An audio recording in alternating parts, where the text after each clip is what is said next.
Hey there. Tonight we're going back, not to kings or knights, but to the other side of history. The side without glory, or comfort, or a warm bed. This is the full life of a medieval peasant. From the moment you're born into straw and smoke to the day you're buried in the frozen ground, forgotten by history, but not by those who live beside you. You'll grow up hungry, work until your bones ache, and face frost, famine, fevers, and a church that never stops watching. But along the way, there's also laughter, stubborn hope, and small moments of peace. If this kind of quiet history helps you rest, feel free to like the video and subscribe, but only if it actually brings you comfort. And let me know in the comments where you're listening from and what time it is right now. It's oddly soothing to see who's out there falling asleep to the same story. So, dim the lights. Turn on a fan for that soft background hum.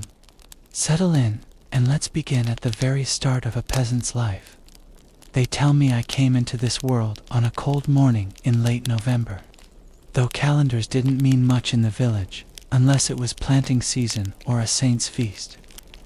My mother gave birth to me on a pile of straw near the hearth, while my eldest sister threw more dung onto the fire, and my father muttered something about it being another mouth. It was my third sister that cut the cord with a knife we usually used for cheese, and then they wrapped me in rags that had once belonged to a cousin who died young, like most cousins did. It wasn't a dramatic affair, just another baby in a hut already echoing with the coughs and snuffles of two. Many children in too little space. You don't get a name right away. That was superstition mostly. A good portion of us never made it past the first few weeks, so it was bad luck to grow attached too soon.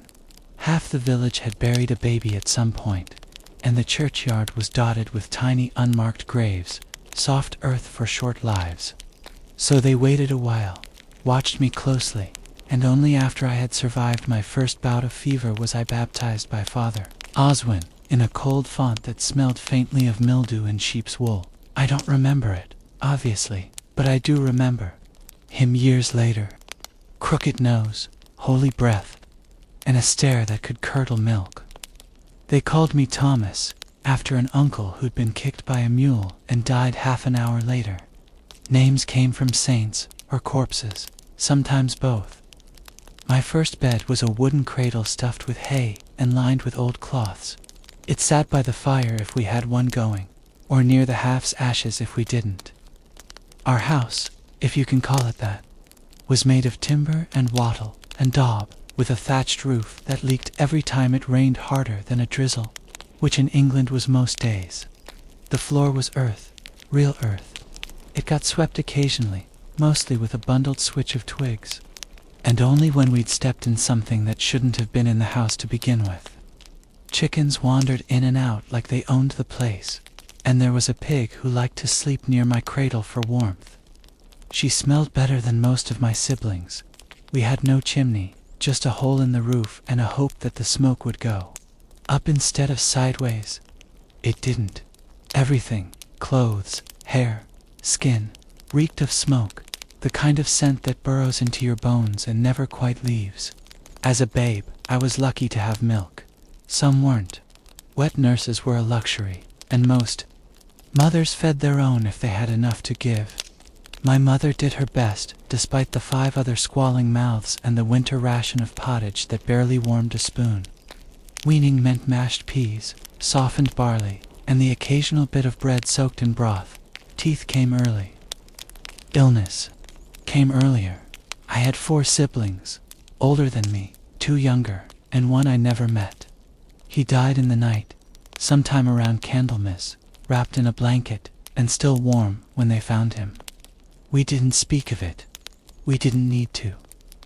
Everyone understood. By the time I could walk, I had chores. You don't get a childhood in the way modern folk imagine it. No toys, no school, no idle hours spent wandering about your feelings. My early years were spent chasing chickens, fetching water from the stream, which may or may not have had a dead squirrel floating in it, and being smacked with a wooden spoon if I got underfoot. We shared everything: beds, shoes, illnesses, my sister. And I wore the same tunic in alternating weeks. It never quite dried between uses. Lice were normal. Fleas expected. Worms only worth mentioning if they made you cough one up. As I got older, perhaps 6 or 7, my responsibilities grew. That's about the age when you're considered halfway useful. I'd help muck out stalls, scare off crows, and carry baskets of turnips so heavy I could barely see over them. Okay. My hands grew calloused before I ever held a quill.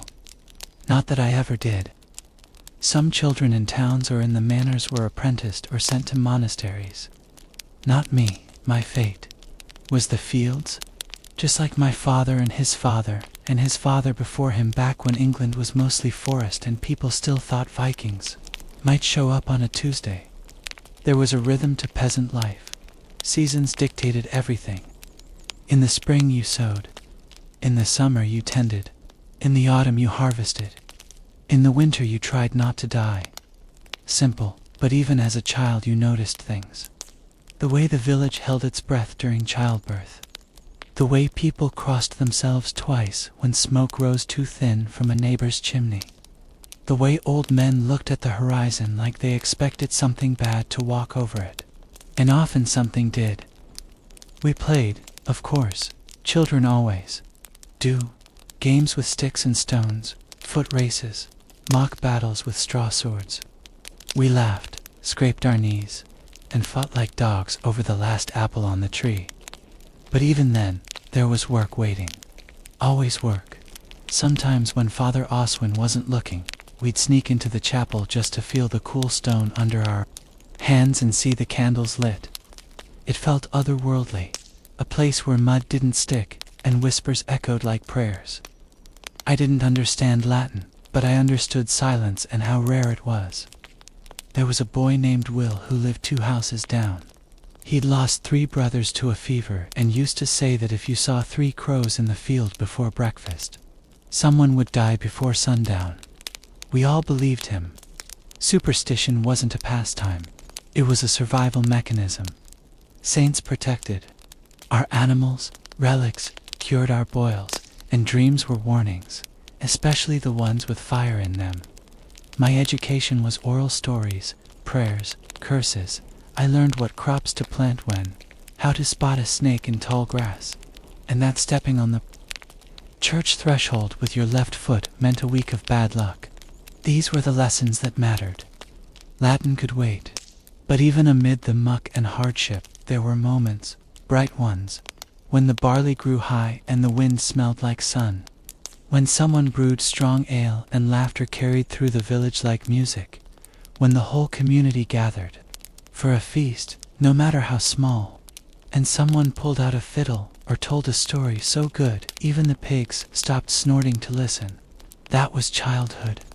A mixture of hardship, hunger, noise, and fleeting joys. We were never clean, rarely full, and often cold, but we were alive. And in those years, that alone felt like a kind of victory. If I close my eyes, I can still smell the smoke from the hearth, feel the straw poking through my bedding, and hear my mother's voice humming the same tune she did every evening. Something soft and wordless, like a lullaby made out of endurance. They say the first years shape a man. If that's true, then I was shaped by mud, ash, and the sound of my name being called for chores, and by the quiet understanding that nothing in life, not warmth, not food, not love, came without work.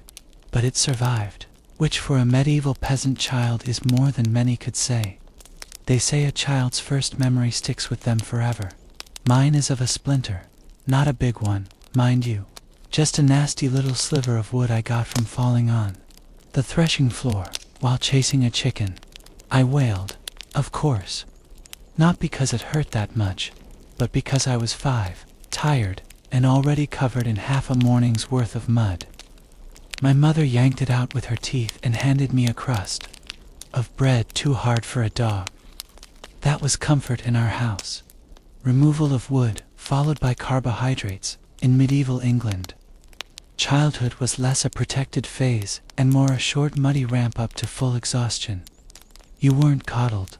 You were taught not through books or lessons, but by watching, copying, and occasionally getting swatted with a ladle if you did something particularly dim. I don't remember a time without work. By the time I could form sentences, I could carry water, a small bucket sloshing down my legs. By 5, I was feeding chickens. By 6, shooing crows off the barley. By 7, I was sent with the other boys to learn the fine art of not standing where the oxen are trying to walk. We called it learning. Today you'd call it survival training. Most of our day revolved around the needs of the house and field. Morning started early before the sun. If it was harvest season, we'd be woken not by roosters, but by my father's boots, slamming the door shut behind him as he headed out. Our breakfast was cold pottage or leftover bread if the rats hadn't gotten to it first. No one asked how you slept. No one cared. The day didn't wait for dreams. We didn't have toys, at least not ones you'd buy or make on purpose. A good stick could become a sword, a javelin, or a horse, depending on how you swung it. Stones were game pieces, tools, or missiles. We played when we could, but always with one ear tuned to an adult calling our name, or worse, calling our full name. That meant trouble. There were no schools for us. Education, if you were lucky enough to stumble into it, came from a priest who had time between funerals, or a village elder who'd tell you which mushrooms wouldn't kill you. The most I ever learned to write was the first letter of my name scratched into the dirt with a twig, and even that was seen as a bit fancy. What I did learn, and quickly, was everything needed to stay alive and mostly out of trouble. How to walk behind a plow without tripping. How to lift with your knees. How to spot a weasel in the chicken pen. How to keep quiet when Father Oswin started talking about sin and hellfire. And how to pretend you weren't the one who stole the last apple off the cart. Religion found you early. You didn't understand it. Not really, but you understood fear. You feared hell. You feared the devil. You feared Agnes, the woman 2 houses down, who looked at you funny and might have cursed your sister's goat. God, you feared too, but he was a bit harder to picture. The priest painted him with fire and guilt and long silences. We nodded along, eyes wide, fingers crossed. Around age 7, things shifted. That's when you stopped being seen as a small creature and started being seen as a small adult. Your chores got more serious. You were expected to help in the field. Really help, not just fetch things. If you were a girl, you helped with the washing, the spinning, the endless cooking. If you were a boy, you joined your father or brothers with the animals and tools. If you were unlucky, you did both. My father said a boy's hands should be blistered by 8. Mine were. By then I'd already dropped a bucket on my toe, lost 2 fingernails to a millstone, and once got kicked into a puddle by a cow who didn't care for my face. Welcome to childhood. We were always outside in the rain, in the frost, in the thick summer heat. No such thing as too cold or too hot. When the barley needed tending or the sheep had gone wandering into someone else's pasture, I knew every dip and stone of the path to the well, every splinter in the stable gate, every wormhole in the wood near the fire. We lived close to the earth, not by choice, but because it was literally our floor, our walls, our food, and half. Our illnesses, sickness came often. Rashes, fevers, boils, you name it. Most weren't named, actually. You just got the sweats, or the shakes, or that coughing thing, and you either got better or didn't. The village had a midwife who also knew herbs. She helped when she could. But if the ailment was serious, your best hope was prayer, or luck, or both. Death wasn't abstract. I saw a friend of mine, Simon, go from laughing over a beetle to shivering in a blanket to being buried behind the chapel, all in 3 days. No one explained why. They just said, God took him and we moved on. Because you had to. Still, There was fun in strange places. We played in the stream. We pelted each other with snow and straw. We raced barefoot through the fields, yelping. When we stepped on thorns or startled a frog, we stole turnips, then ran from the tanner, who claimed they were his. We'd huddle around the fire at night and listen to stories from the old men. Tales of beasts, saints, and wars we didn't understand but loved hearing anyway. There was a rhythm to it all. You rose, worked, ate, scratched, slept, and dreamed. Sometimes of nothing more than a better pair of shoes or a day when your tunic didn't itch, and you knew even then what your future would be. You'd grow taller, not taller than the Lord's Son, of course, but enough to lift heavier things. You'd marry probably a girl from the same village with the same dirt under her nails. You'd have children who'd do as you did, and you'd die within a mile of where you were born. Not that anyone said this outright, but it was in the way people looked at you, in the way they measured your height by the doorframe and nodded as if to say, "A few more years and he'll be useful." Childhood was less about wonder and more about waiting. Waiting to be old enough to matter. On feast days, though, oh, those were special.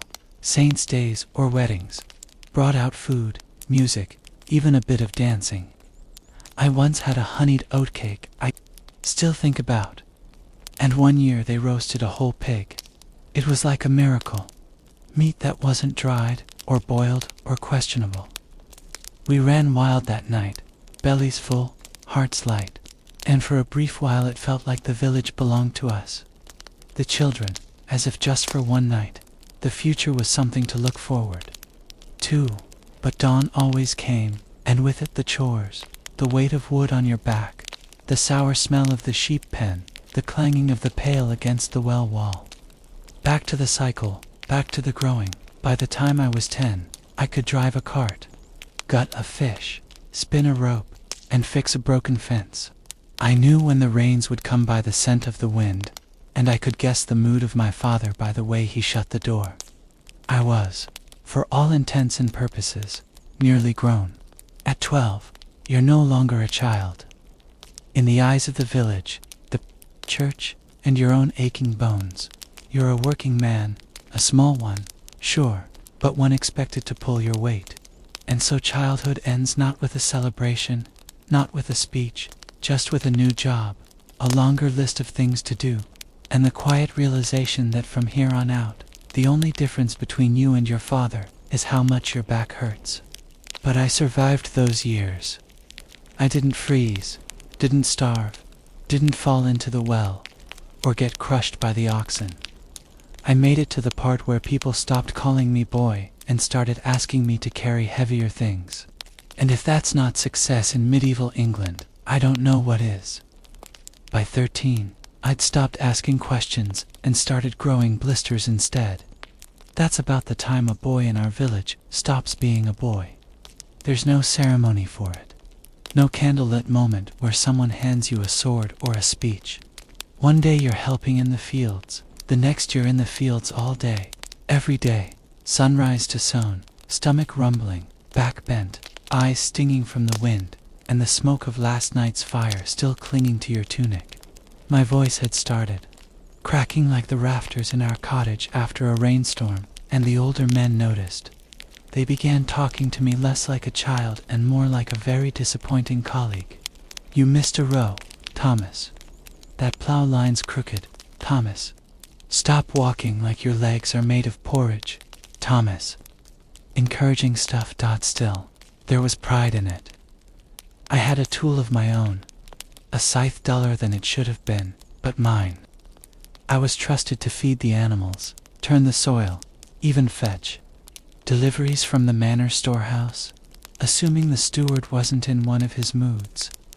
I earned my bread now, quite literally, and I ate it with the dignity of someone who'd bled for it.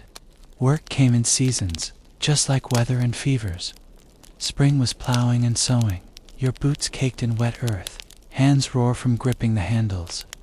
Summer meant long days under a wide hot sky, your neck blistered, eyes squinting against the glare, swatting flies with every other breath. Harvest season was its own madness. No sleep, no rest, just reaping until your arms felt like someone else's. And winter was when you wondered if your toes still counted as part of you. Our food didn't get better now that I was older. If anything, I noticed how often we went without. Dinner might be a ladle of barley stew, chewy with leftover bones. Supper, if we had one, was cold. Bread hardened on the half. Once I cracked a tooth, trying to bite through it. We laughed. Then we cried a little because we realized it was the last loaf. Water fetched by my younger brother now still came from the stream or the communal well, depending on which was less. Cursed that week. It always tasted a bit like moss and worry. We drank it anyway, when there was no beer. The older I got, the more I noticed the things grown men didn't speak of but understood. How they'd glance at the sky and frown. How they'd listen to the hens clucking like it meant something, and it did. A change in weather, a spirit nearby, or just bad luck blowing in from the next village over. Bad luck came often. Sometimes it came in the form of a fever, sometimes in the form of a cartwheel snapping at the worst possible moment. Once it was a collapsed roof in the night. 2 of our neighbors gone by morning. I helped pull the bodies from the rubble. They didn't look peaceful. They looked surprised. Like even in a world where death was common, they hadn't expected that. Around this time, I started noticing girls.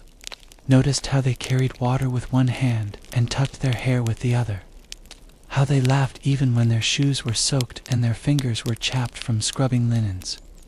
How their eyes darted when the steward passed by.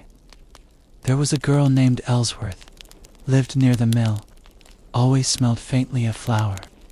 She once gave me an extra slice of apple when she thought I looked pale. I don't know if she fancied me or just pied me. Either way, I remembered that apple for weeks, but courtship wasn't candlelight and poetry. It was side glances while shoveling manure. Maybe a shared song during harvest. If you were lucky, you'd sit beside her at a feast. And if things went well, you'd ask her father or the village reeve for permission to wed. Love was optional. Land was essential. I wasn't ready for marriage yet. I didn't even own a second tunic. But I was expected to contribute not just to my family, but to the manor. Every able-bodied peasant owed labor to the Lord. It wasn't up for debate. That meant working the domain, the Lord's personal land, a few days a week, unpaid. You showed up, did your time, and tried not to collapse until after you'd finished stacking his hay. I remember one summer hauling stones for a new wall around the manor's herb garden. My back ached for a week. I don't even like herbs. I'd also learned by now how to keep quiet around authority. You didn't question the reeve. You didn't question the steward. And you certainly didn't question the Lord, even if you thought his velvet hat made him look like a goose in disguise. Religion played a larger role. Now I was old enough to understand the sermons, or pretend to. We knelt during Mass, mumbled along with the Latin we didn't understand, crossed ourselves, and hoped it would be enough. I confessed to scenes I wasn't sure counted. Coveting bread, speaking ill of the hayfork, once kicking a chicken because it startled me. Father Oswin said I should pray harder. I tried, but sometimes I fell asleep mid-prayer, exhausted from work and the cold and the low-burning knowledge that nothing was guaranteed. Not food, not health, not tomorrow. The manorial court became familiar too. Once every few weeks, villagers would gather, and the Lord or his appointed judge would settle disputes. Boundary lines, livestock squabbles, accusations of theft. Once, a man was fined for taking firewood from the wrong grove. Another was whipped for hunting rabbits that technically belonged to the Lord. I watched, I learned, I kept my head down. Sometimes I dreamed of leaving the village, of running off to a town, finding work as a tanner, or miller, or even a guard. But those were stories you told yourself when the rain kept you awake, or when you were ankle-deep in manure and wondering if this was all life had to offer. But then I'd look around and see my brothers. my mother by the half, my father snoring in the corner, and the pig asleep in her usual spot. And I'd remember this was life. And it wasn't all bad. We had music sometimes, a fiddle, a pipe, a voice raised in song during a rare evening when the work was done early and the ale hadn't run dry. We had stories passed down by candlelight. We had the steady rhythm of the seasons, the first shoots of spring, the golden sheaves, the deep hush of winter snow. And slowly I found I wasn't the smallest boy anymore. There were others now, younger than me, looking up, watching how I tied the rope or sharpened the blade, asking questions I once asked. I wasn't yet a man, but I was no longer a child. My shoulders had filled out. My hands had stopped bleeding from the scythe, and my back only ached when it rained. One morning, my father handed me a set of tools without a word, just nodded. That was it. My confirmation, my promotion, my induction into the long line of peasants who'd done the same work in the same fields under the same sun for generations. And I took them because that's what you did. You carried on. Thomas had seen enough of courtship before he ever experienced it himself. Not the kind with flowers and whispered promises. Those were for stories told by traveling minstrels.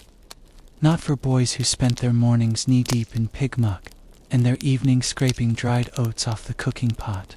Courtship in our village, and by our I mean the 30 or so souls who shared the same patch of frost-bitten soil, was a matter of timing, bodies, and barley.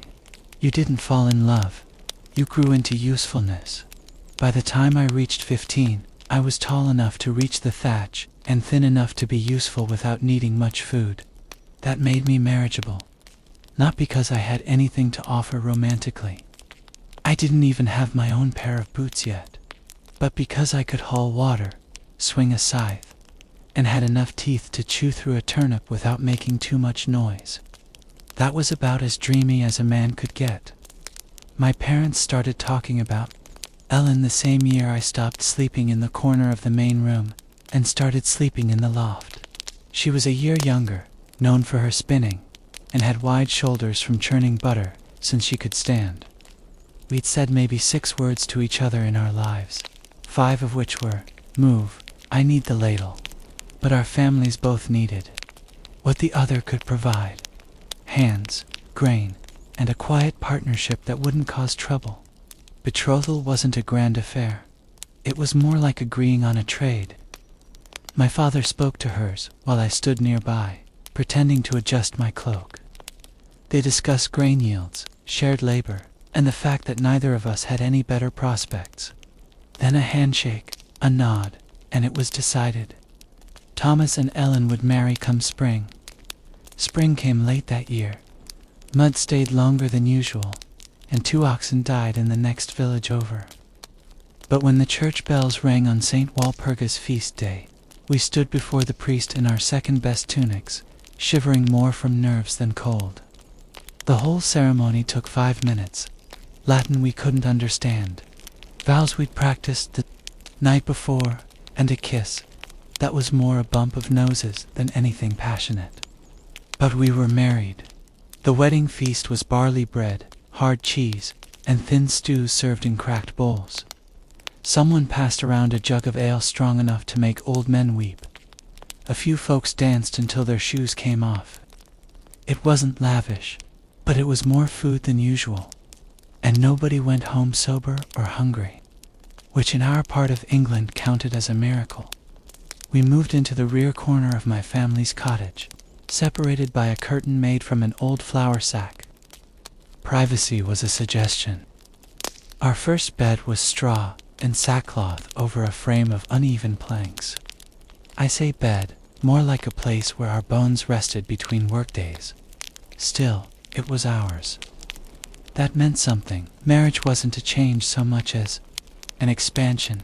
You kept working, only now you had someone to share the blisters with. Ellen and I quickly fell into rhythm. I rose first to fetch water. She tended the morning porridge. I patched the fence. She wove the wool. Her tasks never ended. Neither did mine. but we got good at avoiding each other's tired spells, at picking up slack without asking. Romantic, no, but stable, predictable. That was more useful than poetry. Ellen had strong opinions, though she rarely voiced them. But she was smart, sharper than me in most ways. She kept track of stores, remembered debts, and knew when to nod during church, even if she'd fallen asleep standing up. She could spot a wormy apple from across the field, and once shamed a traveling peddler into giving us proper change just by staring at him. I respected her long before I realized I liked her. Children were expected.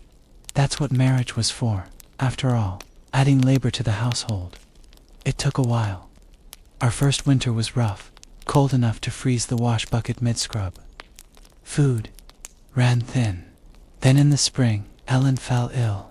She recovered slowly, her hands trembling for weeks. We didn't speak about babies that season, but by the next year, she was with child. Pregnancy didn't come with cushions and cravings.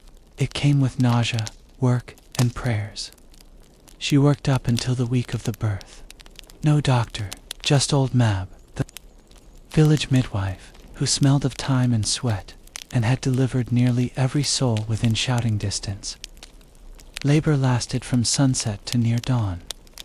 I sat outside the whole time, carving pointless lines into the frozen earth with a stick. When I heard the cry, 2 cries, I didn't believe it. Twins, a boy and a girl. The boy we named Will, the girl Alice. Will died 6 days later. No illness, no sign, just didn't wake up.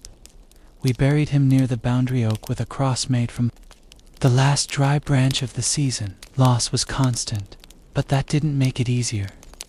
Life moved on. It had to. The seasons didn't stop because we grieved. Ellen barely wept.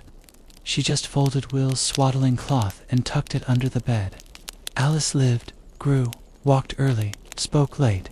Her laugh sounded like spring water over stone, clear, brief, surprising. We lived for that sound. As husband and wife, we had a simple understanding. We did not speak of dreams, not aloud. Dreams were for the Lord's children, the ones who learned Latin and ate meat twice a week. Our world had no room for wants, only for tasks. The field needed tending, the wall needed mending, the pig needed salting, and we did it all year after year without fuss. But sometimes when the fire burned low and Alice slept in the crook of Ellen's arm, I thought about building a second room, about teaching my daughter to read, about having a day, just one, without worry. Then the wind would howl through the thatch, and I'd remember who I was. Thomas, son of William, husband of Ellen, father of one, maybe more if luck held. A man with cracked hands, a weak roof, and a woman who warmed the stew without being asked. That was enough. The years following our marriage were not marked by great changes, but by small repeated ones. A new tool, a second pig, a patch of land the steward let us borrow. Each improvement came with a cost. More labor, more obligation, more eyes on us. But they also stitched a new shape to our life. Our roles in the village became clearer, too. I was no longer just young Thomas. I became Thomas who fixed the well rope, Thomas who loaned barley seed, Thomas whose daughter didn't die last winter. These small noticings, shared over ale or during idle talk near the bakehouse, mattered more than I admitted. Respect in a village doesn't come from speeches. It comes from surviving while being useful. Ellen, for her part, was respected by women and feared slightly by men, not because she was harsh, but because she remembered everything. She became a sort of informal registrar of marriages, debts, and feuds. No one could recall whose turn it was to borrow the cart. Ask Ellen. Couldn't remember if Martha's son was born before the plague or after. Ellen would know. By our 5th year, we had another child, a son this time named Hugh, after my grandfather. Ellen delivered him with old Mab again, though the midwife's hand was slower now, her eyes more sunken. I paid her with eggs and a new bundle of rushes for her floor. Hugh was hearty, loud, and always hungry. That last trait never changed. Marriage changed me in ways I hadn't expected. It made me think ahead. Not far, never more than the next harvest, but farther than I used to. I began to notice roofs that might leak come autumn, boots that wouldn't last the winter. I bartered more carefully, saved bits of tallow, kept kindling dry even when I was too tired to care. These weren't grand ambitions. They were survival skills sharpened by the weight of others relying on you. Historically, peasants like me weren't expected to have inner lives. But the truth is, we did. We just didn't have time to dwell on them. The rhythm of life as a full-grown peasant is less a schedule and more a relentless loop. There's no concept of adulthood as we'd understand it today. Just a gradual thickening of calluses and responsibility. One morning you wake up and realize that no one tells you what to do anymore, because they assume you're already doing it. That's how you know you've made it. The year is not measured by holidays or birthdays. It's carved into your body by the seasons. Spring stretches your back with plowing. Summer cracks your hands with reaping. Autumn stains your knees with muck from gathering. And winter, that's when your bones remind you of every bad harvest and every splintered fence you ever repaired. There's always something to do, and rarely anything to show for it. You dig, sow, mend, fetch, chop, patch, and then start over. The tools are basic. A wooden plow, a rusting sickle, a hoe that's more patched than iron. And when they break, which they do frequently, you either fix them with what little you have, or borrow from someone who will expect repayment in kind, or worse, in favors. My work, like most men's in our village, is dictated by the land and the Lord. I hold a few strips of earth in the open fields, not mine technically, but mine to tend.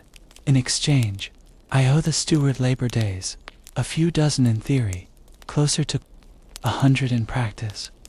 These are spent repairing roads, harvesting the Lord's grain before my own, and helping construct things I'll never use. Last year it was a granary, year before a new gatehouse this year. Rumor says we're building a dovecote. For birds, we're not allowed to eat. On top of that, there's the tithe. 1/10 of everything I grow, raise, or make goes to the church. In theory, it's for God. In practice, it means that if I produce 10 bundles of barley, only 9 come home. If no one else recalculates the share first. The priest says this keeps us humble. I say it keeps him wealthed. The rest of my day is spent trying not to fall behind. If a fence breaks, I fix it. If a pig falls ill, I call in the neighbor who once treated his cousin's pig with an onion and a prayer. If the thatch leaks, Ellen and I climb the roof and patch it with whatever we've got, straw, moss. On one occasion, the hide of a goat that had outlived its usefulness. It didn't help the smell. Our food depends on our labor and luck. A good season means full bowls. A bad one means thin broth and tighter belts. Most meals are pottage again. Grains, weeds, the occasional onion. Meat is rare, eggs are seasonal, and milk depends on whether the cow feels like cooperating that week. Ellen makes the best out of it, but even she can't turn turnips into miracles. Barter keeps us afloat. A few spare eggs might buy a length of thread. A day helping thresh someone else's field might get me an extra portion of smoked fish. There's a quiet economy in every favor. Everyone owes someone something and everyone remembers. What passes for rest is mostly a change in task. We mend tools while watching the children. We gossip while gathering firewood.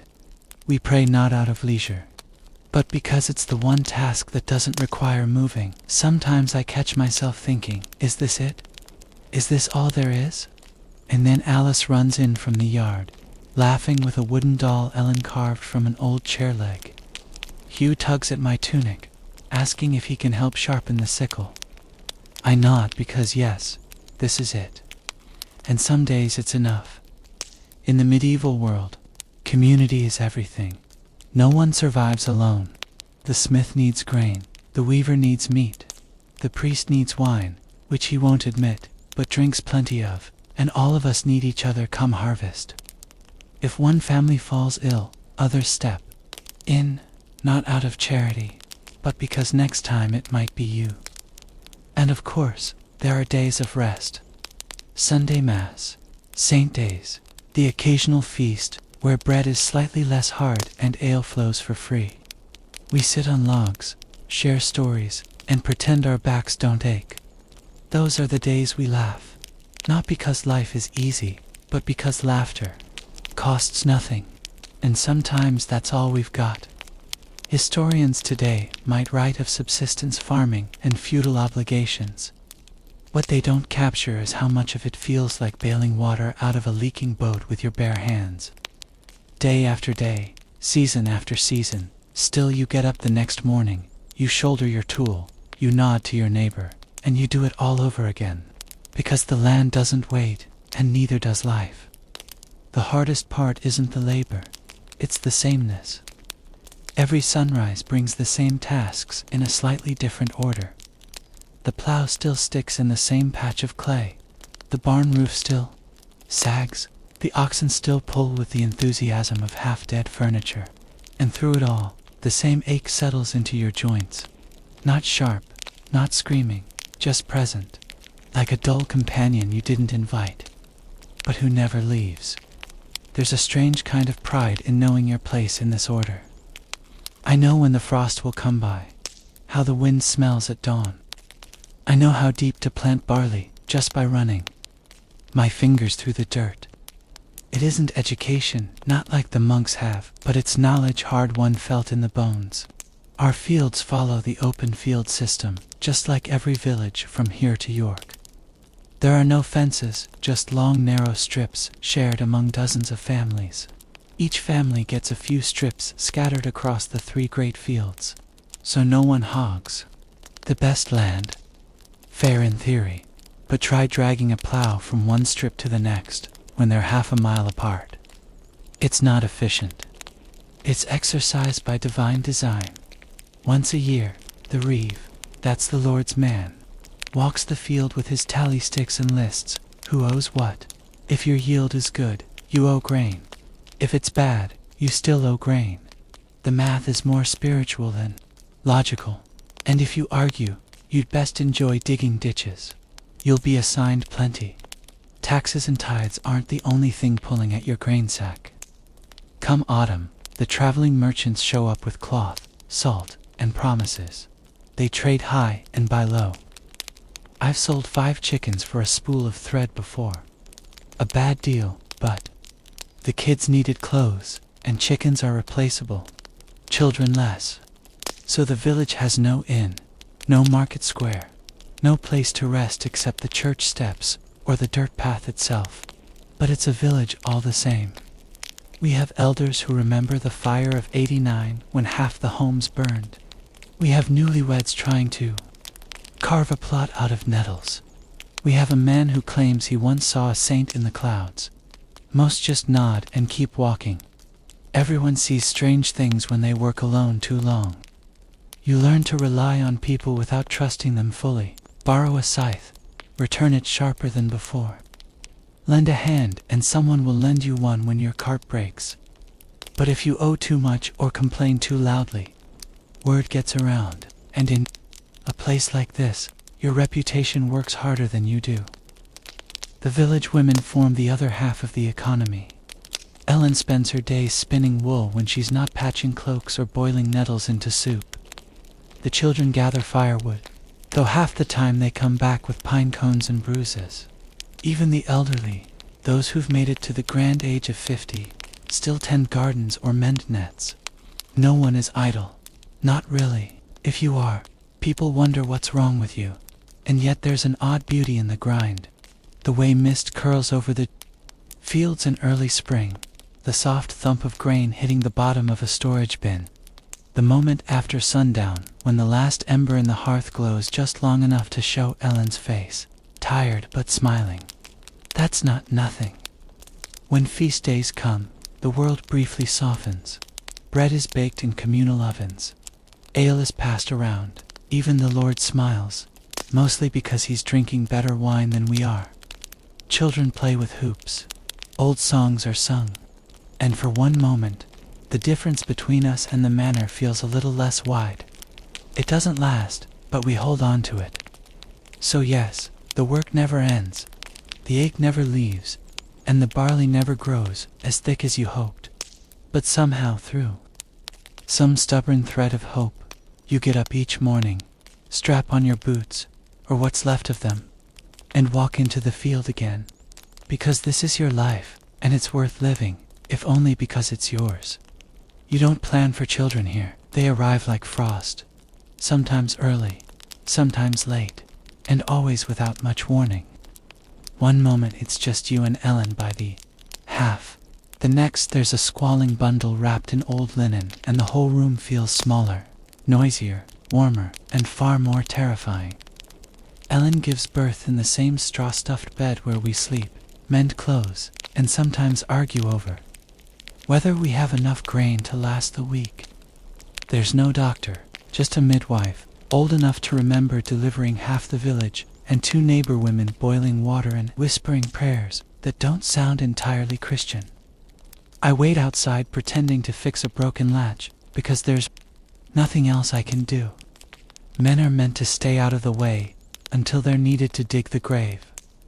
Most births go well enough, though few go cleanly. There's blood always, sometimes more than seems survivable. Babies arrive how they please, feet first, sideways, screaming or silent, and there's no certainty. Ellen's first was a stillbirth. We buried him under the hawthorn tree. No name, just a handful of dirt and a wooden cross I carved myself. When one survives, it feels like a small miracle. The priest baptizes the child within days, not just for salvation, but because statistically there's no time to wait. Roughly 1 in 4 children don't make it past their first year. Sometimes it's fever, sometimes choking, sometimes they just stop breathing, and no one knows why. The priest calls it God's will. The midwife mutters about ill winds. Me, I just hold Ellen's hand tighter. Once they're alive and screaming, life doesn't get much easier. Babies don't come with nappies. Cloth is scarce and expensive. So, they're swaddled tight in strips of linen and left near the hearth where it's warmest. Ellen nurses them as best she can, though she's tired. Always we sometimes feed them pottage, thinned with ale if the milk runs dry. It's not ideal, but then again, nothing in a peasant's life ever is. There's no such thing as a nursery. The baby sleeps in our bed between us, wrapped in the same blanket that smells of soot and sheep. If we had a cradle, it was burned to winters ago when we ran out of firewood. I carved a new one from pine, but it creaks like it's telling secrets. Every time it rocks, I pray it doesn't splinter under the weight of hope. Names are chosen fast, not out of sentiment, but practicality. You name the child something common, something that can be shouted across a field. William, Alice, Hugh, Joan, something easy to carve into a plank. You don't want to get attached to a name that might be gone before spring. Some parents wait weeks to see if the child survives. Others reuse names like a coat passed down between siblings. Children don't get childhoods here. By the time they can walk, they're put to work, gathering, kindling, watching chickens, running errands. By age 7, they're expected to tend geese or weed the garden. By 10, they can plow. Ellen teaches them to spin and sew. I show them how to tie knots, sharpen blades, and read the sky. We don't punish them harshly, not because we're kind, but because life does that for us. One winter barefoot is less than enough. A spoiled meal means hunger. A fall into the pond means days of fever. The world disciplines children more effectively than we ever could. We just try to keep them alive long, enough to learn. Stories help, not the noble kind with dragons and brave knights. Ours are older, stranger. Tales of woods that whisper, saints that walk through snow, beasts that punish the greedy.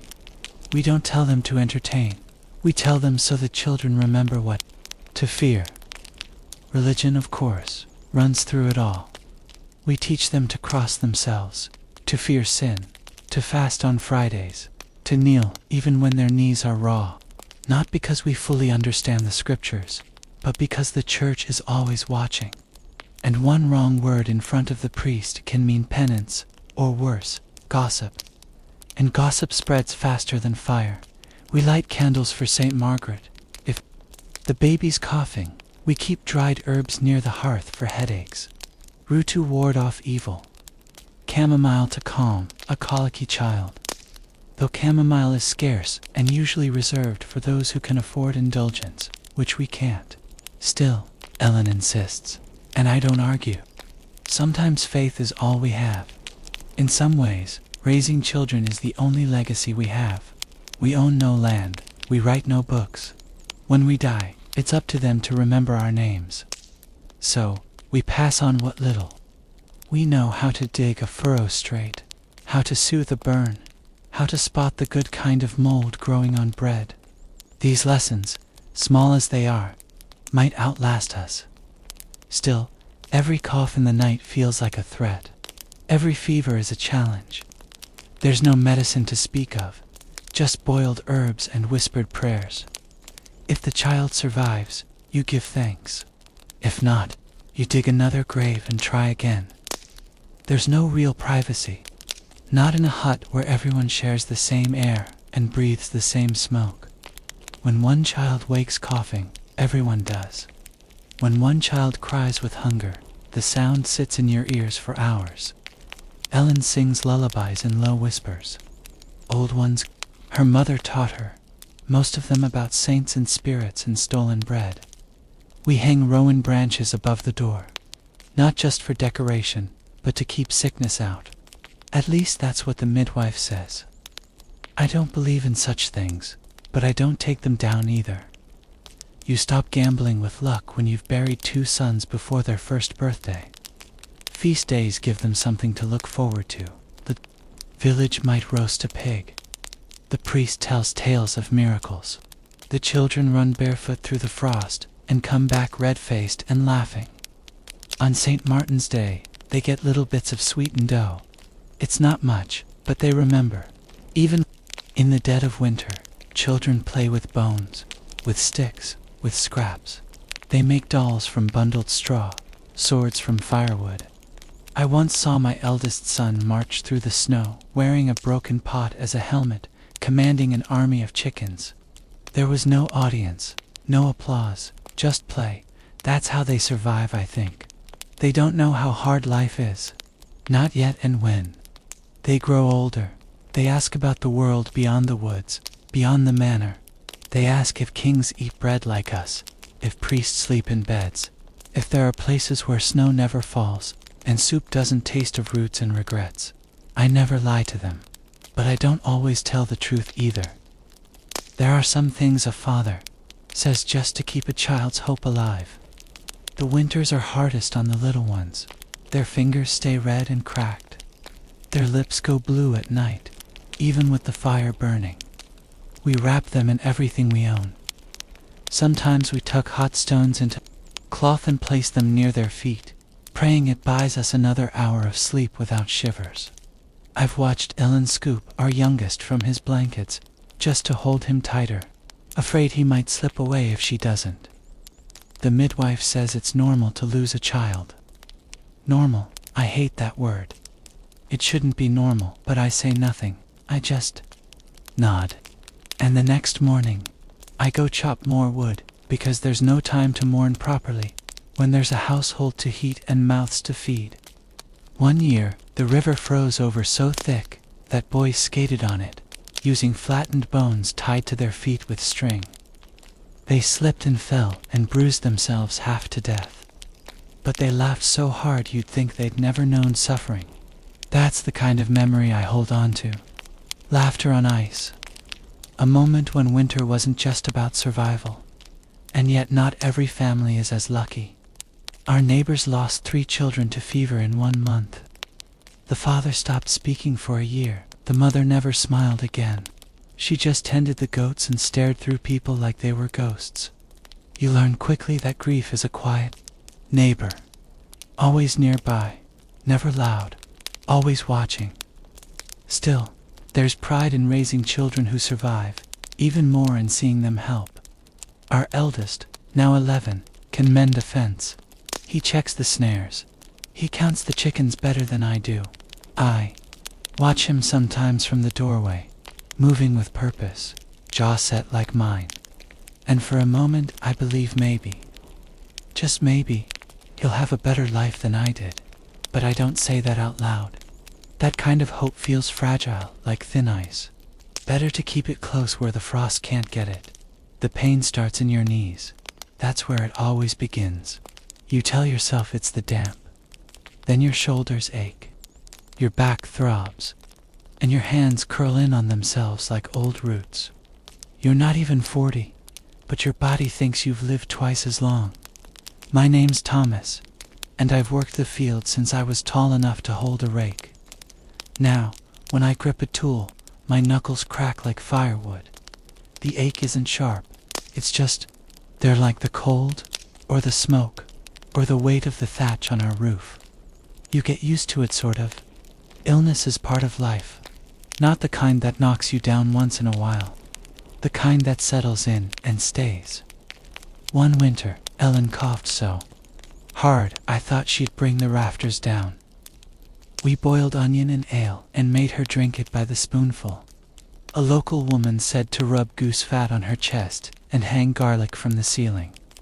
We did both. She lived, so maybe it worked. Or maybe she just refused to die while the stew still needed seasoning. There's no doctor in the village. Closest thing is old Wren, who's either a healer or a witch, depending on who you ask and whether the fever broke. She knows every herb in the woods. What makes your bowels move? What makes a wound close faster? What might kill a man slowly if he's been unkind to his wife? She says feverfew for headaches, yarrow for bleeding, nettle for strength. I trust her more than the priest when it comes to sickness. Most remedies involve boiling something that smells worse than the illness itself. Then you drink it, sweat through your shirt, and pray. If that fails, they bleed you. A shallow cut on the arm sometimes leaches. The idea is to let the sickness out with the blood. Personally, I think it lets the strength out faster. The church has cures too. Holy water, relics, and enough prayers to drown a small chapel. Once when our boy came down with a rash, the priest said it was punishment for my sins, gave me a candle and told me to light it every night until the child got better. He recovered in 3 days. The priest claimed a miracle. I think it was the willow bark tea. Ellen forced down his throat. We don't bathe often, not because we like being filthy, but because bathing is risky. They say it opens your pores and lets disease in. So, we sponge off with a damp cloth and hope no one gets too close. Lice are everywhere. Fleas too. Ellen combs our daughter's hair with a heated blade of wood, trying to kill what lives beneath. The curls it works mostly. Wounds fester easily. I once stepped on a nail while fixing the shed roof. The foot swelled like a pig's bladder. Old Wren smeared it with honey and wrapped it in dock leaves. She said honey draws out the bad humors. Maybe it does. The swelling went down eventually. I limped for months, but I kept the foot, which feels like a win. When something worse comes, real sickness, the kind that spreads like fire and smells like death, we panic, lock the doors, burn herbs in the hearth. Some say plague rides on the breath of sinners. Others say it comes from the east in the belly of rats. We don't argue, we just try to stay alive. During one outbreak we lost 8 in the village. They were buried before the dirt had even thawed. The humors, that's the theory anyway. Blood, phlegm, yellow, bile, and black bile. Balance them and you stay healthy. Upset them and you're doomed. I never understood it. But people who do say, if your bile's off, you'll get boils. If your blood's too hot, you get nosebleeds. Everything has a reason, just none that help you feel better. Children are hardest to watch suffer. They don't understand why the world hurts. Our youngest once screamed for 2 days straight, swollen with something we couldn't name. Wren gave us a charm made of rowan and thread. Ellen tied it around his neck, sobbing into the cloth. He lived, but we still keep the charm. The church forbids some cures, says they're pagan. But when your daughter's lips turn blue and she won't wake, you don't worry about theology. You boil the roots. You whisper the words. You call on saints and spirits alike. Most of us will die from something small. A cut that rots, a fever that lingers, a toothache that turns to abscess. I've seen a man scream from a molar until he passed out cold. They pulled it with pliers and a prayer. He didn't. Wake up. No one talks about it. Sometimes I wonder what it's like elsewhere. Do the nobles get sick like us? Do they have herbs? Or do they just close their heavy doors and let the poor die first? I've never seen a noble sneeze. Maybe they have better humors. Despite it all, life goes on. We get up, we cough, we limp, we press cloth to the bleeding and keep moving because the sheep need herding. The grain needs grinding. The world doesn't stop for your sickness. Not until you do. The older I get, the more I think pain is a kind of background music. Always playing, never noticed until it stops. My leg seize up during the frost. My wrists throb after chopping wood. No one calls it illness. It's just being alive. In our village, no one talks much about pain. It's not considered polite. If you complain too loudly, someone might assume you're cursed or worse, malingering. So, we grunt, we groan, we mutter just the weather, and we keep digging trenches with hands that barely close anymore. Women have it worse. Ellen once worked through a fever so severe she hallucinated bees crawling under her skin. Still she finished spinning the yarn, baked the bread, fed the chickens. She collapsed only after the last chore was done. Wren called it hard winter sickness. I call it exhaustion, dressed in disease. Some villagers believe in charms, knots of thread hung over doors, feathers tied with nettle stalks, carved bits of wood soaked in salt water. Are they foolish? Maybe, but I've seen people healed after the charms went up, and I've seen people die after the priest said they'd be fine. So, who's to say? Even dreams change when you're ill. I once dreamed I was walking through a warm forest, barefoot, with no pain in my hips, just walking. That's it. That was the dream. I woke up and cried because it wasn't real. Ellen didn't ask why, she just held my hand. On feast days, we give thanks for what hasn't killed us. Sometimes we even laugh about it. Old Harold, who lost a finger to rot and now makes rude gestures with his stump. Or young May, who swears by drinking warm vinegar to cure headaches. Doesn't work, but the face she makes is worth the show. Death never arrives with a trumpet. It's a slow cough, a shadow behind the eyes, a finger that won't stop swelling. You learn the signs. You feel it before it knocks. And still you hope you're wrong. Because even after everything, after the pain, the weakness, the fear, no one wants to leave this hard, beautiful, miserable life. Illness doesn't just affect the body. It changes the rhythm of the house. Fires are stoked higher. Meals go half-cooked. Chores fall to children. Ellen once ran the house alone for 3 weeks while I battled a lung infection that rattled like pebbles in a jar. When I could finally sit up again, the house looked the same, but Ellen didn't. Her eyes were older, her back more bent. When death does come, it's quiet. No fanfare, no sudden screams, just a stillness in the chest, a cooling of the hands. We wash the body, say a prayer, and bury them before the flies arrive. There's no embalming, no long period, just a short walk to the edge of the woods, a shovel, and enough tears to soak the first handful of earth. Afterward, the priest comes by with blessings. He says suffering is a test. I nod, but I'm not sure what we're meant to prove. Maybe that we can keep going, that we can wake up the next day, relight the fire, boil the herbs, and pretend the house isn't missing something precious and irreplaceable. Maybe that's all there is to it. Some mornings before my back's even straightened out and my hands have remembered how to grip, I hear the bell, low and mournful, carried on the wind like an old secret. That's the church bell. It tells us when to rise, when to rest, when to repent, and when to bury another neighbor. My name is still Thomas. I've been a son, a brother, a husband, a father, and after enough winters, a mourner more times than I care to count. I've built fences, tilled fields, raised children, and tried, above all else, to be good, not clever, not important, just good enough not to bring shame, sickness, or supernatural punishment upon this little stretch of muddy ground I call life. In our village, religion isn't something you think about. It's something that thinks about you constantly.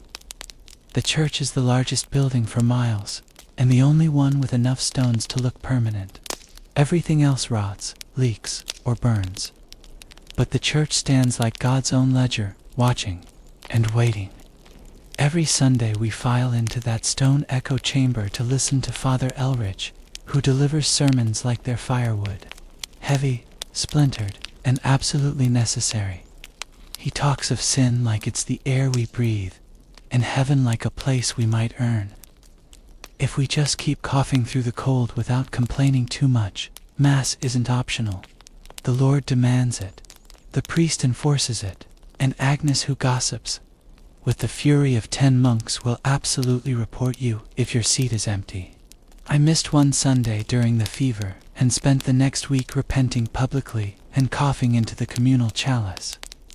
The church calendar runs our lives. There are holy days, saints' days, fasting days, and days when you're only allowed to think about your sins. There are feast days, too. But you better hope your Lord is generous, because the church won't be footing the bill for the meat pie. We tithe 1/10 of everything we grow, raise, or earn. That means 1/10 of our grain, eggs, wool, chickens, even if we're already on the edge of starvation. It's called God's share. Funny how God's share always ends up in the priest's granary. Religion governs more than food and time. It governs how you marry, how you bathe, how you sleep, and how you die. Ellen and I were married in that church with a blessing and a warning. Obey your husband, the priest said. She nodded, then squeezed my hand so hard I thought my knuckles might pop. Every child is baptized in the first days. After birth, even if they're barely breathing, especially if they're barely breathing, we need to get them in the door of heaven before fever or fate slams it shut. We've lost 2 like that, wrapped them in linen, buried them behind the chapel wall. Father Elrich said they were safe now. I didn't ask for proof. Our children know their prayers before they know their numbers. Latin rolls off their tongues, like nursery rhymes. We don't understand half of what we're saying, but the words matter. Repetition is protection. Say the right thing, bow at the right time, and maybe the Lord will let the crops grow this year. The church teaches us that hell is always waiting. A place of fire, darkness, and eternal wailing. It's described with more passion than heaven, which sounds lovely but vague. Pearly gates and singing angels. But hell, that's vivid. It has levels, and rules and demons with names. Makes you wonder which place the clergy thinks about more. There's a saint for every disaster. Saint Apollonia for toothaches, Saint Anthony for lost animals, Saint Scholastica for storms. We don't light candles, we beg favors. Some wear tokens. Others whisper prayers into tree trunks or bury relics in their gardens. Officially, that's not condoned, but we're peasants. We'll take protection from wherever we can get it. Superstition fills the gaps where the church won't go. A dream of falling means a death's coming. A barn owl in the rafters means a curse. If the fire hisses without wind, someone's lying in the room. We hang horseshoes over the door, place iron near the cradle, and never ever speak the name of someone recently buried after dark. Old Wren keeps bones wrapped in cloth under her bed, says they're from saints. Agnes says they're from rats. But when the crops failed last year, even Agnes went to Wren for a blessing. Sometimes when the priest leaves the village, Wren visits the sick. She mumbles over them, burns herbs, and says words in a language no one claims to know. Half the time they get better. The priest doesn't ask how. Confession is its own ritual. You kneel on cold stone, list your sins, envy, pride, sloth, the time you swore at a cow. And the priest tells you how many prayers it'll take to earn back God's good graces. It's not math, but it feels like it. Small sin, 5 Hail Marys. Big sin, longer kneeling, and maybe a scolding. The trick is to never confess anything that might require public penance. Sometimes they flog people in the square. A boy who stole bread. A woman who cursed during childbirth. The church calls it correction. The rest of us call it spectacle. We watch because not watching looks suspicious. And because the world's so grim, it's hard to look away from a drama that isn't your own. Punishments are harsh but vague. The church's justice isn't about fairness. It's about example. It's about fear. They want obedience, not understanding. We don't ask why. We just bow our heads and avoid questions that don't have safe answers. Even holidays are theirs. Christmas, Easter, Pentecost, days meant for rest, but never for joy without guilt. We attend Mass fast, and maybe if the Lord allows, eat something better than gruel. I remember once we had venison. The priest said it was a gift. I saw the squire dragging the deer through the woods 2 days earlier. Maybe the saints delivered it, or maybe they were just busy looking elsewhere. There's comfort in the ritual, even when you're not sure you believe every word. Lighting a candle for a lost child. Kneeling beside your wife as she prays for a better harvest. Holding a trembling hand in the confessional and whispering something that's weighed on you since the frost took. Your neighbor. I've buried friends who died with rosaries in their hands. I've seen men scream for mercy with their last breath. The church says heaven waits for the faithful. But when the earth is hard and the stomach is empty, faith can feel like a coin flipped into the dark. Maybe it lands somewhere good, maybe it doesn't. Still, I pray every night for my children, for Ellen, for the animals, even for Agnes, just in case. And I try to be good, because in a world where you don't have much, no title, no money, no say, your goodness is the only thing you get to choose. Sometimes that's enough. Sometimes it has to be.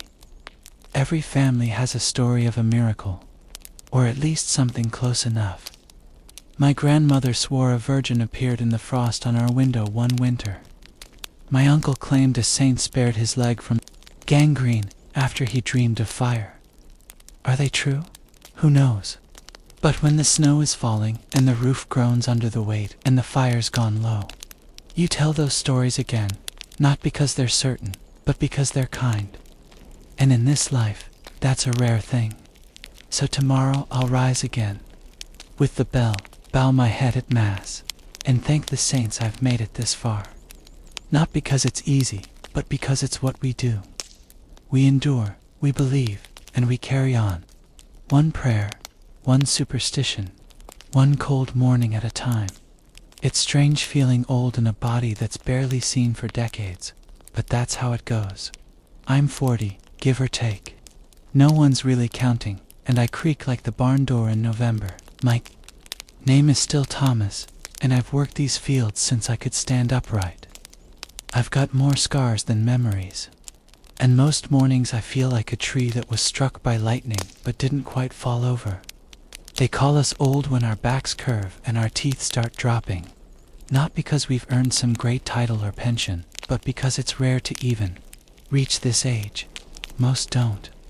Most are buried before they ever get to mutter about aching joints or how things used to be better back when bread didn't taste like old dirt. So here I am, still breathing, still bending, still one stub toe from becoming a cautionary tale for the younger lads. My hands, once strong enough to lift bundles of wheat and wrestle stubborn pigs, now tremble when I grip the plow.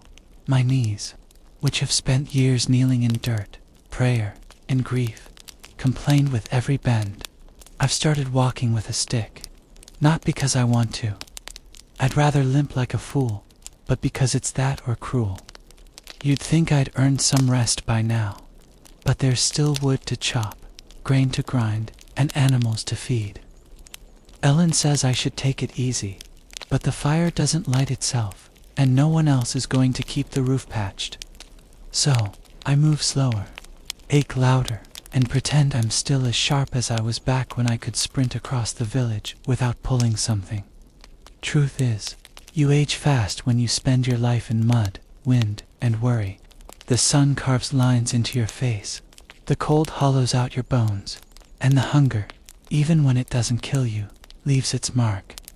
It's not just the body, it's the loss. I've buried more people than I can name. My father died when I was barely big enough to carry a shovel. My sister in the great fever of '89. One of my boys during the last frost. When the chimney cracked and the smoke filled the room before we woke. We don't cry loudly. That's not how it works. We nod, we dig, we lower them into the earth, and then we go home and scrub the half, as if that will bring them back. Some folks turn bitter, others quiet. I've done both. These days I mostly just talk to the fire. In the village, you become the old one once you outlive 2 generations. Children start asking your opinion, even if you've never said anything worth repeating. You get asked to bless meals, settle arguments, explain why the moon looks odd, as if surviving makes you wise. But I know better. Half of survival is luck. The other half is sheer stubbornness. There's no such thing as retirement. That word doesn't exist for us. When you can't work the fields anymore, you mend tools, scare crows, or tend to the chickens with whatever's left of your knees. If you're too feeble for even that, you tell stories and hope someone leaves bread at your door. If you're lucky, you'll have children who still live close and kind enough to care for you. If not, the winter decides when it's time to lie down for good. Meals grow smaller too. The best cuts go to the younger ones. They've got work to do. You make do with crusts, soup from bones, and whatever's still growing in the back plot. My teeth are fewer now, and I chew slowly, carefully, like every bite is a negotiation. Sometimes, I forget what food tasted like when I still had all my molars. Not that it was ever much to begin with. My hearing isn't what it was either. Half the time I pretend I didn't catch the insult or the joke. The other half I genuinely didn't. The younger lads think I'm going soft. Let them, there's power in being underestimated and peace in not hearing Agnes complaints the first time around. Every now and then, I catch a glimpse of myself in the water trough. A face I barely recognize. Sunken cheeks, graying beard, eyes that look like they've seen too much and remember too little. My hair, once thick and dark, is now thinning and wiry, more hay than hair. Ellen says I'm still handsome. I think she lies out of pity or habit. Either way, I let her.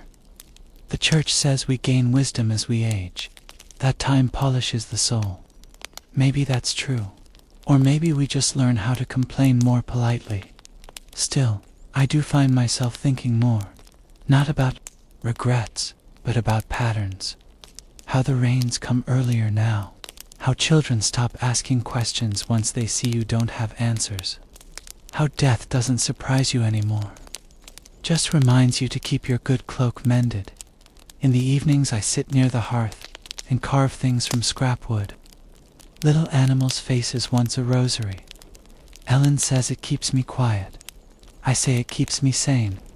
There's not much difference anymore. Sometimes I walk to the edge of the village and just stand there looking at the trees. I used to climb them when I was a boy. Now I watch the wind move through their branches and wonder which will fall first, me or the oak near the stream. The lads think I'm strange, that I've grown quiet, soft, thoughtful. But that's just what happens when you've lived long enough. You run out of noise. You realize that most arguments weren't worth the breath, and most of the people you argued with are gone anyway. You notice the small things more. The way frost clings to the edge of the window like lace. The sound of Ellen's stitching. Late at night, the smell of fresh straw on the floor. They don't seem like much, but when your bones hurt and your days blur, these details are what anchor you. You also start to reckon with what you've done and haven't. The child you yelled at too harshly. The feast day you skipped to rest. The neighbor you never quite forgave. The little things that stick long after bigger memories fade. The lads in the village say, I'm lucky that I've made it this far, but they don't see the toll it takes. How every cough feels like a warning. How every winter could be the last. They see me smile and think I've made peace with things. But most days I'm just tired. I still work in my own way. I sharpen tools. I teach the younger ones how not to cut their thumbs off with a sickle. I sit with the dying when no one else can bear it. That last one, that one's important. There's something about being near someone when they pass. It's not loud or dramatic. It's quiet, like a candle going out when no one's watching. And I pray more, not for myself, but for my children, for Ellen, for the strength to keep rising each day, even when I'd rather not. Faith changes with age. It stops being about reward and becomes more about rhythm, like breath or the seasons. So, I carry on slowly, quietly, with a limp in my step and 1,000 memories in my bones. I don't know how much time I've got left, but I know how to use it. I'll feed the fire. I'll teach the young. I'll kiss Ellen's cheek while she's still within reach, because even in a world built to forget men like me, I remember and I endure until I can't. And even then, the sun will rise, and someone else, maybe one of mine, will carry the pail. So the field and remember my name, if only in passing. There's no gran fanali, no paragi. No one reads your name from a scroll or carves it into anything fancy.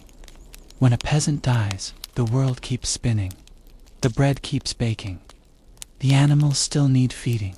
But for the handful of people who knew your laugh, your limp, or the way you always cursed at the rooster, it matters, at least for a while. I suppose I always knew how it would end. Not dramatic, not clean, just slow. A fire that gets smaller each winter until one day it goes out for good. There are no doctors, no warm hospitals, no last-minute miracles. Just a straw mattress, a bucket nearby, and people try not to look too worried or too relieved. The signs come slowly at first. You wake later, eat less. The strength in your hands disappears like morning frost. Ellen watches me closely now, not in fear, but with that quiet attentiveness she's always had. She knows I'm slipping. So do I. I've started putting things in order, not because I think death can be scheduled like a village council, but because I'd rather not leave a mess. I've shown our eldest where the tools are buried, the ones I kept sharp. I've told him which wall leaks when it rains, and where I once stored the dried rosemary Ellen likes to use for soup, though I doubt it still smells of anything now. There's a weight to these days, a slowness. The world feels dimmer at the edges, like dusk that never lifts. But I'm not afraid. Truly, I've lived through famine, frost, and funerals. Death is no longer a stranger, more like a neighbor who knocks occasionally just to see if you're home. The priest has been by twice this week. He doesn't say it outright, but he carries his little book of rites now, tucked beneath one arm like a secret waiting to be opened. Last time he asked if I had any sins to confess, I said I had a list, but the rooster incident was probably the worst of them. He didn't laugh, but Ellen did. We peasants don't get grand funerals. No choirs, no carved angels. If you're lucky, you get a box. More often, it's just a woolen wrap, a short prayer, and a shallow grave somewhere near the chapel wall. The important thing is the blessing. Without it, well, you're risking purgatory. Or worse, I've seen too many buried without rites. A fever takes someone too quick. The priest is off in another parish, and they're laid to rest with nothing but hurried hands and whispered hopes. That won't be me, I hope. I've tried to live clean, paid my tithes, honored the saints, even fasted on days when there was food too fast from. I remember the last frost that took a man before his time, old Gerard. He slipped on the path by the well, broke his leg, and never stood again. We wrapped him in his cloak, the good one with the patches, and laid him beneath the yew tree. His widow Marjorie placed his walking stick at his side, said he might need it in the next world. Burials are quiet here. The bell tolls, once, maybe twice. Neighbors gather if they can, but work rarely pauses. The cows won't milk themselves. The village doesn't stop because one soul stopped breathing. And yet there's a kind of grace in the simplicity. No procession, no grand eulogy, just familiar hands, familiar dirt, and a cross made from two crooked branches. We mark our dead not with stones, but with stories. The way he laughed. The way he always fixed the church roof before anyone asked.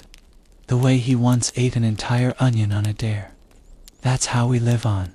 Not in marble, but in memory. I've asked Ellen to sing for me when the time comes. Just a quiet hymn, nothing fancy. She has a soft voice like a lullaby wrapped in wool. I'd rather go out listening to that than the priests wheezing Latin. The children have started treating me differently too. My youngest granddaughter, Alice, asked if I was going to turn into a ghost. I told her only if she kept stealing turnips from the cellar. She giggled, but I saw the worry in her eyes. They all know there's a tradition in our village passed from mother to daughter. When death comes, you open the windows. Even in winter, it's said to let the soul out to carry it skyward. I don't know if I believe it, but I've left instructions anyway, just in case. And then there's the matter of legacy, a strange word for a man who owns nothing. No title, no wealth, no land. But maybe legacy isn't gold. Maybe it's the fence I helped mend, the prayer I whispered beside a sickbed, the way my eldest son now kneels before supper without being told. The church teaches that if we live rightly, we'll be rewarded after death. A place without hunger or pain or frostbitten toes.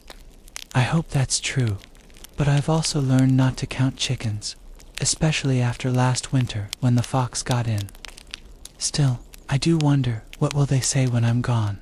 That I worked hard, that I loved Ellen, that I always remembered to patch the thatch before the rains came. Maybe that's enough.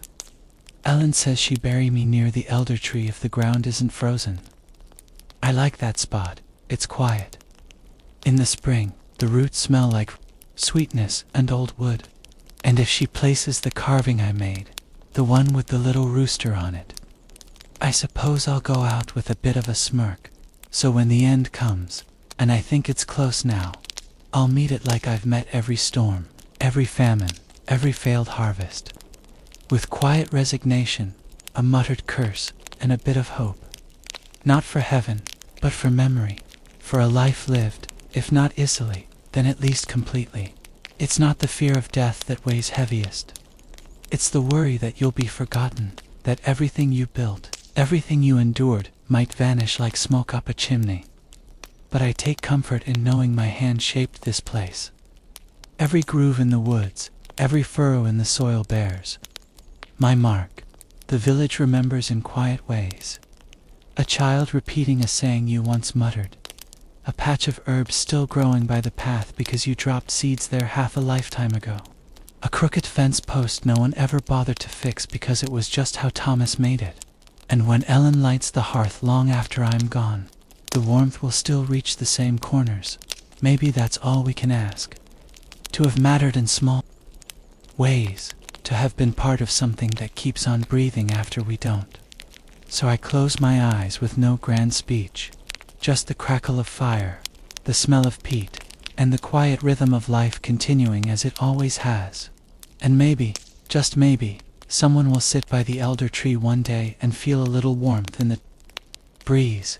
Not enough to name, not enough to explain, but enough to know that someone lived here, loved here, and passed quietly. Remembered not in marble, but in the marrow of the village itself.